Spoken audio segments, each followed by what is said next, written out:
تو حضور کے احسانوں کا یہ تقاضا ہے، یہ مطالبہ ہے کہ ہم نبی دو عالم صلی اللہ علیہ وآلہ وسلم سے محبت کریں اور دنیا کی ہر چیز سے بڑھ کر محبت کریں۔ اللہ پاک قرآن پاک کے اندر سورہ توبہ اس میں ارشاد فرماتا ہے، قُلْ إِنْ كَانَ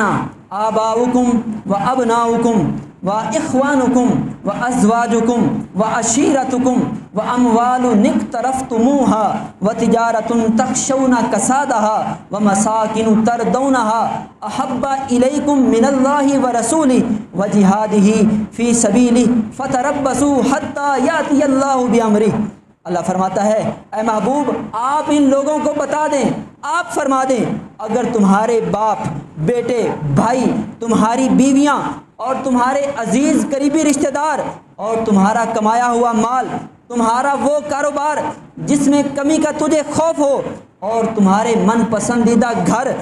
اگر تمہیں اللہ اور اس کے رسول اور اللہ کی راہ میں جہاد کرنے سے زیادہ عزیز ہوں، تو اللہ کے حکم کے آنے کا انتظار کرو، یعنی عذاب کے آنے کا انتظار کرو۔ اس آیہ کریمہ کے تحت علماء کرام نے یہ بات لکھی کہ انسان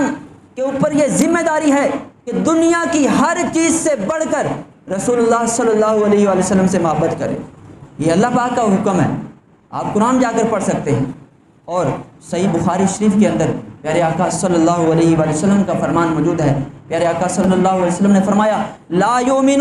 احدکم حتی اکون احب الیہ من والدہ وولدہ والناس اجمعین۔ حضور نے فرمایا تم میں سے کوئی اس وقت تک کامل مومن ہو ہی نہیں سکتا جب تک اپنی آل، اولاد اور تمام لوگوں سے بڑھ کر مجھ سے پیار نہ کر لے۔ قرآن کی آیت اور نبی پاک صلی اللہ علیہ وسلم کا فرمان اس بات کی واضح دلیل ہے کہ دنیا کی ہر چیز سے بڑھ کر وہ سگا خون اولاد کی شکل میں کیوں نہ ہو، آج انسان کو سب سے زیادہ پیار یا تو اولاد سے ہے یا والدین سے ہے۔ دنیا کی ہر چیز سے بڑھ کر سب سے زیادہ پیار کرنا یہ ہمارے نبی صلی اللہ علیہ وسلم کا حق ہے